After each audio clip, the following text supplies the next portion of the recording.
మేడిగడ్డ బ్యారేజీ కుంగుబాటుకు ప్రాథమికంగా ఇంజనీర్లను బాధ్యులను చేయనున్నారా? ఇప్పటి వరకు పూర్తయిన విచారణ ప్రకారం ఏఈ నుంచి ఈఎన్సీ వరకు దాదాపు 20 మంది ఇంజనీర్లపై చర్యలు తీసుకోవాలని భావిస్తున్నారా? ఈ ప్రశ్నలకు అవును అని అంటున్నాయి కమిషన్ వర్గాలు. పలువురు ఇంజనీర్ల అవినీతి, అలసత్వం బ్యారేజీల వైఫల్యానికి కారణమని భావిస్తున్నట్లు తెలిసింది.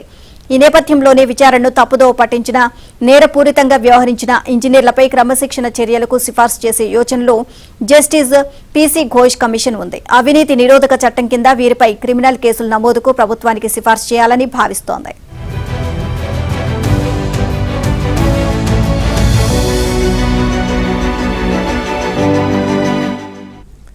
అలాగే కాళేశ్వరం ప్రాజెక్టుతో ముడిపడిన కేసులో ఉన్న ఇంజనీర్లపై కఠిన చర్యలకు ఉపక్రమించాలని, వీరికి పదోన్నతులు కూడా ఇవ్వరాదంటూ ప్రభుత్వానికి లేఖ రాయాలని భావిస్తున్నట్లు సమాచారం. కొంతమంది ఇంజనీర్లు ఉద్దేశపూర్వకంగానే విచారణను తప్పుదోవ పట్టించడానికి ప్రయత్నించారని కమిషన్ ఇప్పటికే గుర్తించింది. ఇందులో భాగంగానే తాము అడిగిన డాక్యుమెంట్లు ఇవ్వకుండా సహాయ నిరాకరణ చేశారని, విచారణలోనూ సహకరించలేదని గుర్తు చేస్తోంది. నిజానికి మేడిగడ్డ బ్యారేజీ కుంగుబాటుకు దాదాపు 33 మంది ఇంజనీర్లను బాధ్యులను చేస్తూ నీటిపారుదల శాఖ ఓ జాబితా సిద్ధం చేసింది.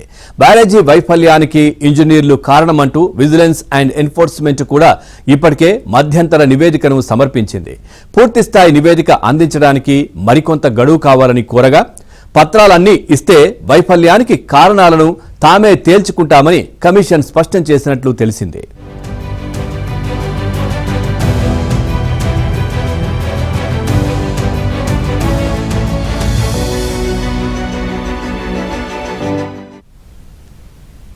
ఇక ఈ నెలాఖరికల్లా నివేదిక అందించడానికి విజిలెన్స్ అంగీకారం తెలిపింది. మరోవైపు కాళేశ్వరం ప్రాజెక్టులో భాగమైన మేడిగడ్డ, అన్నారం, సుందిళ్ల బ్యారేజీలకు సంబంధించిన అన్ని డాక్యుమెంట్లను తమకు అందించాలని నీటిపారుదల శాఖను మరోమారు కమిషన్ ఆదేశించింది. ఇక బ్యారేజీల నిర్మాణానికి సంబంధించిన ప్లేస్మెంట్ రిజిస్టర్, ఎంబుక్, మెజర్మెంట్ బుక్లు ఇవ్వాలి అని కూడా తేల్చి చెప్పింది. ఇక 2 రోజులుగా జరిగిన క్రాస్ ఎగ్జామినేషన్ లో వీటి ప్రస్తావన ఎక్కువగా రావడంతో నిజ నిజాల నిర్ధారణకు వీటిని తెప్పించుకోవడమే మేలు అని కమిషన్ నిర్ణయించింది. ఓవరాల్ ఇదే అంశానికి సంబంధించి మరిన్ని అప్డేట్స్ మాకు స్పాన్ నరసింహరావు నాయుడు తెలుసుకుందాం. నరసింహరావు, ఓవరాల్ గా అప్డేట్స్ ఏంటి ఈ అంశానికి సంబంధించి?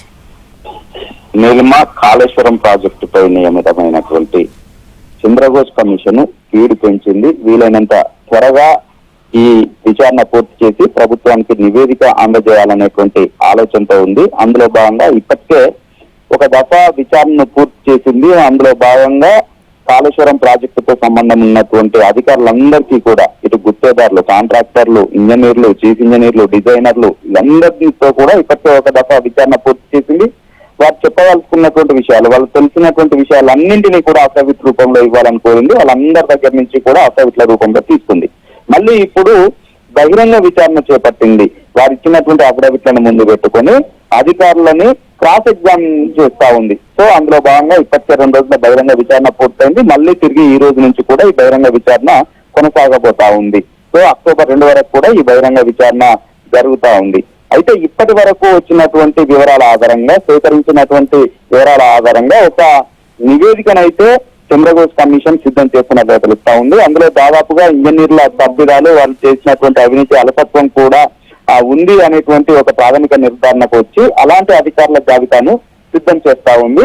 ఆ జాబితాను సిద్ధం చేస్తూ వారిపైన తగిన చర్యలు తీసుకోవాలని చెప్పి, అవినీతి నిరోధక చట్టాల కింద క్రిమినల్ కేసులను నమోదు చేయాలని చెప్పి కూడా ప్రభుత్వానికి సూచన చేయబోతున్నట్టుగా, సిఫార్సు చేయబోతున్నట్టుగా మనకు అందుతున్నటువంటి సమాచారం. దాంతో పాటుగా ఎవరైతే అవినీతి అధికారులు ఉన్నారో వారికి భవిష్యత్తులో పదోన్నతులు ఇవ్వకూడదని చెప్పి కూడా ప్రభుత్వానికి సిఫార్సు చేసేటువంటి ఆలోచనతో చంద్రఘోష్ కమిషన్ ఉంది.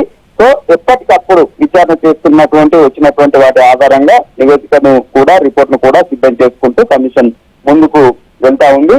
సో ఇక ఈ రోజు కూడా బహిరంగ విచారణ జరగబోతా ఉంది. ఈ రోజు విచారణకి సుందిళ్ల, మేడిగడ్డ, అన్నారానికి బ్యారేజ్ నిర్మాణంలో ఫీల్డ్ లో వర్క్ చేసినటువంటి ఇంజనీర్లు ఎవరైతే ఉన్నారో వారిని కూడా ఈ విచారణకి పిలువబోతా ఉన్నారు. దాంతో పాటుగా కాగు నివేదిక కూడా కాళేశ్వరం పైన ఇచ్చినటువంటి నేపథ్యంలో కాగు అధికారులను కూడా నుంచి కూడా సమాచారాన్ని సేకరించబోతా ఉన్నారు. అంతేకాకుండా దీనిపైన విచారణ చేసినటువంటి విజిలెన్స్ అధికారులను కూడా పిలిచి నివేదికను కోరుతా ఉన్నారు. సో వారు 2 నెలల గడువు కోరుతూ వీలైనంత త్వరగా ఇవ్వాలని చెప్పినటువంటి నేపథ్యంలో ఈ నెలాఖరు వరకు కూడా విజిలెన్స్ నివేదిక ఇచ్చేటువంటి అవకాశం ఉంది. సో మొత్తంగా వీలైనంత మేరకు త్వరగానే విచారణ పూర్తి చేసి ఇవ్వాలనేటువంటి ఆలోచనతో అయితే కమిషన్ ఉంది.